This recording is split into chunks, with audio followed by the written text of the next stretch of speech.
da sociedade de redes, onde boa parte do mundo está conectada, parece impossível se concentrar. Não é mais só o telefone que toca, mas todos os alertas nos distraem. Os aplicativos, as mensagens, os jogos, a internet, vários mundos se comunicando ao mesmo tempo. De um lado, alguns preconizam que o excesso de informação é até positivo, faz o cérebro se exercitar e força o indivíduo a se organizar para elencar prioridades. Do outro, especialistas chamam a atenção para as consequências negativas desse excesso de tecnologia, principalmente para crianças e adolescentes. Valdemar Setzer é um desses críticos. Um dos pioneiros em ciência da computação, estuda o tema desde a década de 70. Formado em engenharia eletrônica pelo Instituto Tecnológico de Aeronáutica, doutorado em matemática aplicada pela USP, Valdemar condena o uso de computadores, jogos eletrônicos, celulares, internet e televisão para crianças e adolescentes. Para ele, as crianças devem ser infantis e a educação deve ser mais humana e menos tecnológica. Professor, muito obrigada pela sua presença aqui no programa Ponto de Vista. Bem, eu quero saber o seguinte, professor, por que os meios eletrônicos, computadores, smartphones, televisores devem ficar longe das crianças, na sua opinião? Em primeiro lugar, gostaria de cumprimentar você, Sandra, agradecer imensamente o convite e cumprimentar os telespectadores que estão nos ouvindo. E recomendar que não vejam o aparelho, não vejam a tela. Experimentem só ouvir, vocês vão prestar muito mais atenção porque a imagem distrai, as imagens vão se suceder, eles vão mudar as câmeras, não é? E quando as imagens mudam, a gente não consegue imaginar mais nada. Então, se vocês, os telespectadores, nos ouvirem apenas, eles vão ter chance de imaginar muito mais tudo aquilo que a gente vai estar falando. E de fato, você falou que eu sou contra esses meios eletrônicos, principalmente por crianças e adolescentes. Eu não sou contra a tecnologia, Sandra. Eu não vim de São Paulo ontem andando a pé e muito menos em lombo de burro, eu vim de avião. Acontece que a tecnologia, hoje em dia, não está sendo usada principalmente para ajudar a humanidade, está prejudicando enormemente a humanidade. Veja as queimadas todas aí, isso aí é tecnologia, certo? Desde a invenção do fogo, o ser humano está usando tecnologia. Muito bem. Então, esses aparelhos, eles têm efeitos muito ruins. Em crianças, adolescentes e adultos também, mas em crianças e adolescentes, e crianças principalmente, quanto mais jovem, mais trágicas são as consequências. Não sei se você gostaria que eu elencasse algumas dessas consequências. Sim, por favor, professor. Quais seriam os prejuízos? Eu acho que um dos piores prejuízos é a aceleração do desenvolvimento intelectual e emotivo. Criança não deveria se desenvolver intelectualmente.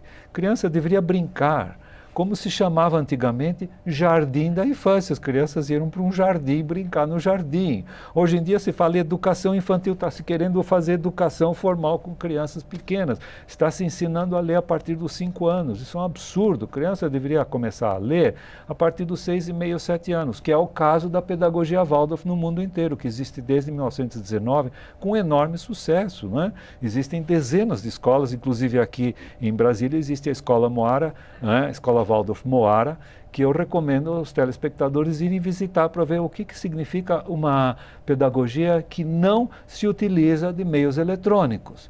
E isso, houve uma entrevista, houve um artigo no New York Times, alguns anos atrás, entrevistando professores e alunos da escola, que se chama em inglês The Waldorf School of the Peninsula, perto de São Francisco, no Vale do Silício. Né? Perto da Universidade de Stanford, lá em Los Altos, etc. Muito bem. E aí fizeram esse artigo mostrando que os executivos e os técnicos do Vale do Silício, muitos deles, não todos, muitos colocavam os seus filhos nessa escola que não usa tecnologia. Não é? Não usa computador, não usa internet, etc. Inclusive os professores não recomendam o uso, pelo contrário, recomendam que eles não usem. Desde o começo da televisão, a pedagogia Waldorf não recomenda que crianças e adolescentes vejam televisão. O senhor falou e aí o que aconteceu? Desculpe, Sandra, aí o que aconteceu é que os canais de televisão dos Estados Unidos começaram a ir fazer gravações. Isso está tudo na internet. Gravações dos técnicos daquelas companhias de alta tecnologia, tecnologia e da escola, etc., entrevistando esses técnicos. Por que o senhor que trabalha com alta tecnologia, né, o Bill Gates, por exemplo, o Steve Jobs, que não deixava as crianças usarem tecnologia, etc., por que vocês fazem isso? A minha explicação é que eles sabem quais são esses efeitos muito negativos. Quem não conhece o que é um computador não percebe que é uma máquina matemática e que força um pensamento matemático, mesmo que se a gente use bonequinhos, ícones lá para fazer alguma coisa. Então você força um raciocínio lógico numa criança que ainda não tem a maturidade. Não deveria ter um raciocínio lógico e nem uma linguagem estrita. Eu sugiro aos telespectadores que coloquem um endereço lá no seu navegador e errem uma letra. O que vai acontecer? Não vai chegar naquilo que ele está querendo. Por quê? É limitador. Essa construção de computador, né, ela é limitadora para o ser humano, no caso, em desenvolvimento como uma criança. É uma máquina determinista. A gente, sempre que você dá um certo comando, a máquina faz aquilo lá, a não ser que ela tenha uma pane. Isso pode acontecer de vez em quando. Muito raro, né? Mas isso não acontece em nada mais no mundo. Nenhuma outra máquina é assim. Se a gente pegar uma bicicleta, não se consegue fazer uma curva com exatamente, digamos, 3 metros e 5 centímetros de raio. Não dá para fazer uma coisa dessa. E essa linguagem... No computador, não. O computador é uma máquina exata porque é uma máquina em matemática. Então está forçando o raciocínio matemático, o raciocínio exato, o raciocínio lógico. Criança não deve ter nem uma linguagem estrita, formal, como o computador impõe, e nem um raciocínio desse tipo. Isso vai prejudicar o desenvolvimento intelectual, o desenvolvimento justamente da parte racional da criança. A criança vai ficar limitada, nesse caso, ela não vai ter criatividade, não vai poder imaginar? Vai prejudicar, na minha conceituação, acaba prejudicando a imaginação. Existem pesquisas nesse sentido, professor? Sim, existem pesquisas, não diretamente nessa questão da criatividade. Se não me engano, eu encontrei um artigo sobre criatividade que, aliás, consta de um artigo que eu recomendo que os telespectadores leiam, que se chama Os Efeitos Negativos dos Meios Eletrônicos em Crianças, Adolescentes e Adultos. Nesse artigo, eu citei literalmente mais de 100 artigos científicos corroborando essas minhas ideias. Inclusive, existe sobre a questão da criatividade um artigo lá que eu achei mostrando que esses aparelhos acabam prejudicando. E é muito fácil entender, porque todos eles têm uma coisa em comum. Você sabe o que é que eles têm em comum? O TV, videogame, computador, a internet que usa o computador, o que é que eles têm em comum, Sandra? A tela, né? Uma tela. Todos eles usam tela. É muito interessante que um psiquiatra, professor de psiquiatria da Universidade de Ulm, na Alemanha, publicou um livro chamado Vorsicht Bildschirm, Cuidado Tela. E ele ficou famosíssimo com esse livro, porque ele percebeu que é o que existe em comum de todos eles, e ele critica esses aparelhos através desse livro dele. Eu cheguei em muitos artigos científicos. Depois ele publicou um outro, adivinhe qual é o número, o nome, Digitale Demenz, a demência digital. Quer dizer, um psiquiatra, professor, neurocientista, escreve um livro dizendo que esses meios eletrônicos produzem demência. E nesse caso, o senhor citou a tela, qual seria, né, o prejuízo da tela? O senhor que é um especialista em ciência da computação, quais seriam os prejuízos da tela? Veja bem, a gente tem que distinguir o uso da tela. Se a tela mostra simplesmente um texto, qual é a grande diferença em relação ao livro? É que o livro a gente pode pegar na mão, não é? Pode morder, se quiser, pode deixar cair café no livro, vai borrar o livro, mas a gente não vai perder o livro. Experimente deixar cair café no teclado do computador, ou num smartphone, se ele não for isolado contra a umidade. Enfim, o livro tem essas vantagens, a gente pode se afeiçoar com aquele livro que a gente pega, etc. e tal, e o texto na tela não é assim. Mas a grande diferença não é no texto, a grande diferença é quando aparecem imagens que mudam, as imagens vão mudando, ou em movimento. Por quê? Porque isso é sempre rápido. Na televisão, o padrão em geral, não com um programa desse de entrevista, que aí, e também uma televisão que não é comercial, provavelmente as imagens vão estar mais paradas. Mas uma televisão comercial, uma televisão comum, existe, eu medi mudanças de imagem de 15 a 25 por minuto. O que é uma mudança de imagem? Por exemplo, uma movimentação na tela, o fundo se alterar, ou então mudar totalmente para uma imagem completamente diferente, aparecer um letreiro embaixo, tudo isso é mudança de imagem. Acontece que quando existe mudança de imagem ou movimentação de imagem, a gente não consegue imaginar mais nada. Porque se a gente quiser pensar numa imagem, já vem uma outra. Claro, então o pensamento é abafado. Isso foi comprovado já em 1971 por um pesquisador chamado Krugman, que colocou eletrodos de eletrocefalograma em uma pessoa e havia uma tela de televisão na parede. E ele dizia, quando aparecer uma imagem na tela, por favor, olhe para a parede. Quando apagar a televisão, pega essa revista e comece a folhear e ler a revista. E ele percebeu que a distribuição das ondas, da frequência das ondas do eletrocefalograma, indicava que na televisão a pessoa está em estado de desatenção. Meio minuto, 1 minuto de televisão coloca a pessoa normalmente em estado de desatenção. Então, o problema é que quando as imagens se movimentam ou mudam, a gente não consegue mais imaginar nada. Quando a gente lê um texto, a gente é obrigado a imaginar. Um romance, por exemplo, a gente é obrigado a imaginar toda a trama que está sendo descrita, os personagens, o ambiente, a atmosfera, não é? Agora, quando a gente vê a imagem nessas telinhas, não há mais nada para imaginar, a gente fica preso naquela imagem. Agora, professor, isso prejudica a capacidade de imaginação e, portanto, vai prejudicar a criatividade mais tarde.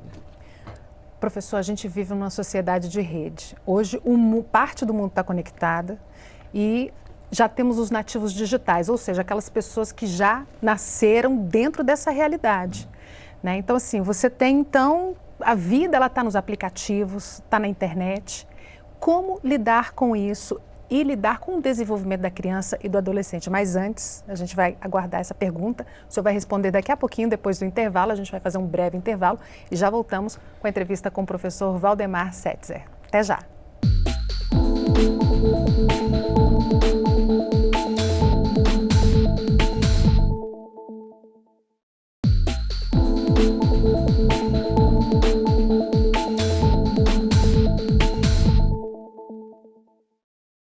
Voltamos com o programa Ponto de Vista com o pesquisador da Ciência da Computação, professor Valdemar Setzer, da Universidade de São Paulo.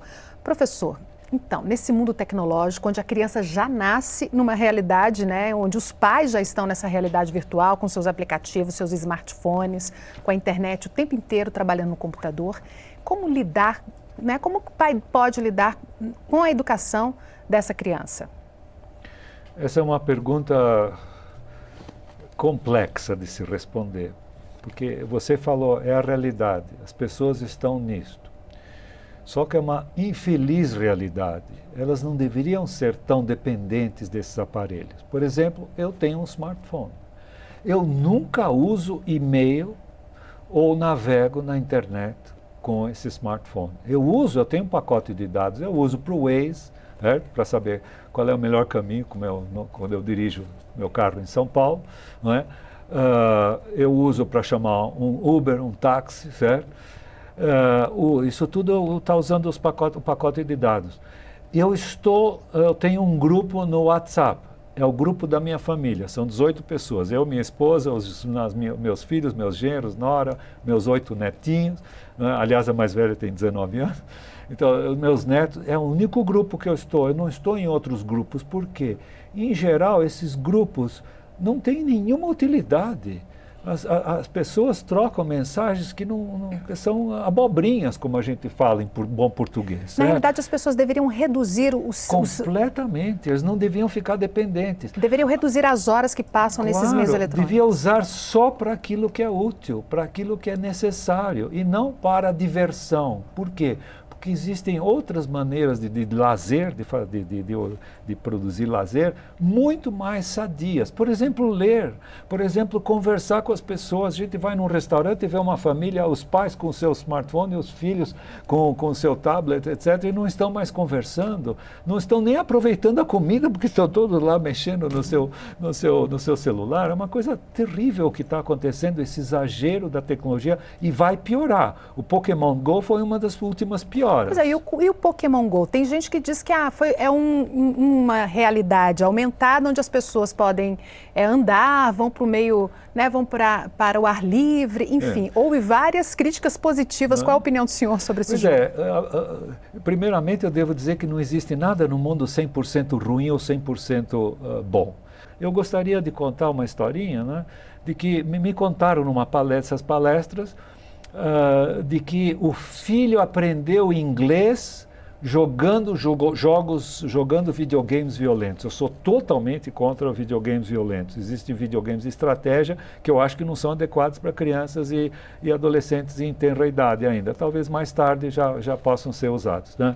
Porque forçam um pensamento racional, lógico, não é? Então, essa pessoa diz, o meu sobrinho aprendeu inglês jogando videogame violento. Qual foi a minha resposta, Sandra? Será que os telespectadores vão imaginar qual foi a minha resposta? Antes tivesse ficado sem aprender inglês, nesse caso. A minha resposta foi, não existe uma maneira mais sadia de aprender inglês, porque o jogo violento foi desenvolvido para dessensibilizar soldados do exército americano. Isso foi descrito pela pessoa que coordenava esse projeto, que é o coronel Dave Grossman, D-A-V-E. Dave Grossman. É só entrar na internet, vocês vão ver o que ele escreveu. Ele escreveu um livro chamado Stop Teaching Our Kids to Kill. Quer dizer, parem de ensinar as nossas crianças a matar, que é o que os videogames fazem, é aquilo que foi desenvolvido para o exército americano para dessensibilizar soldados. Videogames violentos e filmes violentos no cinema ou na televisão diminui a sensibilidade social das pessoas. Eu tenho pesquisas que posso mostrar, não é?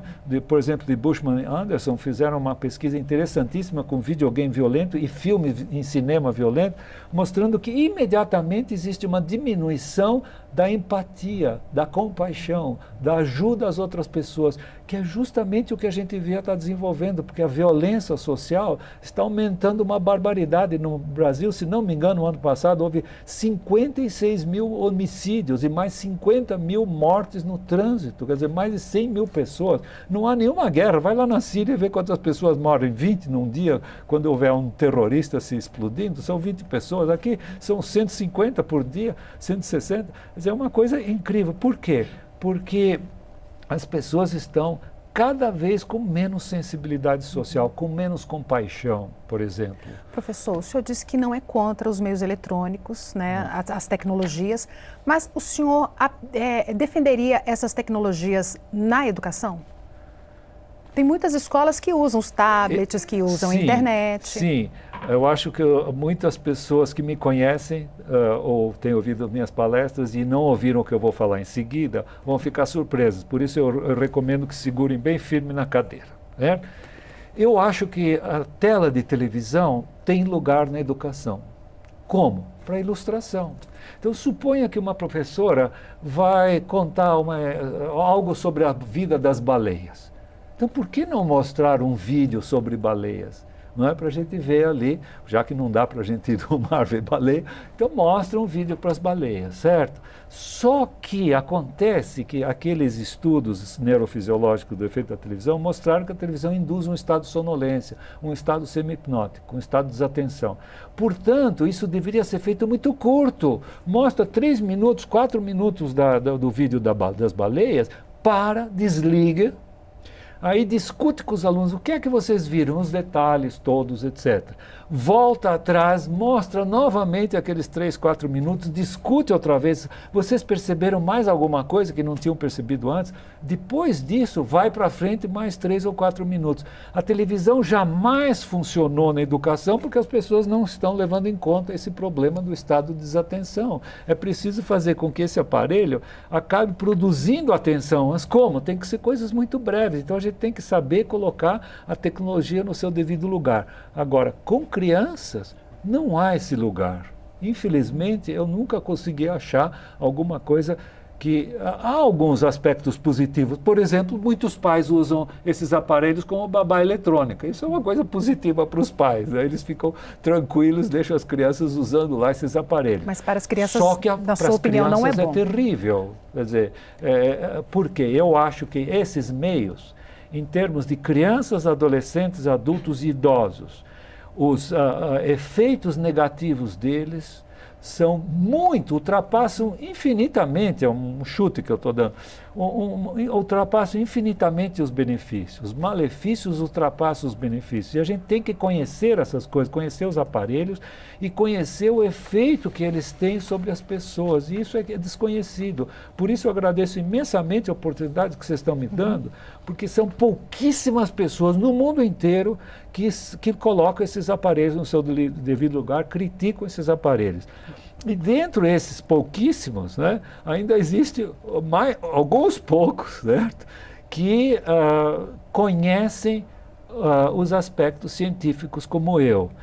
Eu acho que uma pessoa que é a favor desses aparelhos simplesmente não conhece a literatura científica mostrando todos os problemas. Por exemplo, eu estou aqui com o último número da revista Scientific American Mind. É uma das revistas do grupo Scientific American que eu assino os dois, né, Scientific American e esse, Mind, que é a mente. Né? São, em geral, pesquisas sobre cérebros, pesquisas de neurociências. E aqui existe um artigo, olha o título desse artigo. Online and at risk, quer dizer, conectado e sob risco.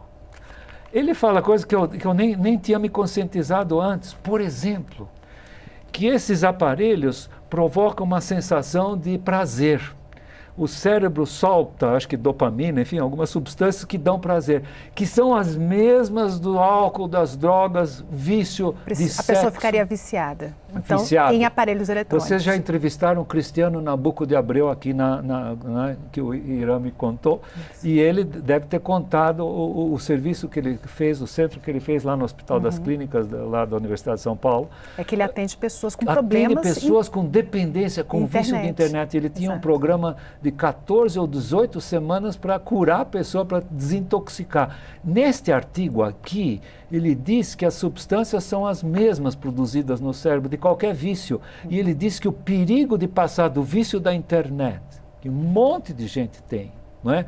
Mais do que os viciados em álcool. No livro dele, que se chama Dependência da Internet, que ele publicou editou junto com a Kimberly Young, uma pesquisadora americana, que fez um questionário para determinar se uma pessoa é viciada em internet ou não. É o famoso questionário Young dessa moça. E eles publicaram em conjunto, tanto nos Estados Unidos como no Brasil, e lá existem 15 artigos de pesquisadores sobre dependência na internet, mostrando a dependência. E uma das coisas incríveis que eles mostram é que a dependência da internet afeta mais de 10% dos internautas.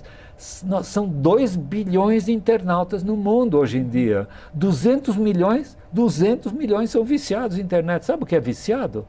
Eu faço uma piadinha nas minhas palestras, eu digo assim, aposto que aqui entre vocês, que estão me ouvindo, né, estão me vendo aqui na palestra, vários acordam de manhã e antes de ir ao banheiro vão ver se chegou a minha mensagem.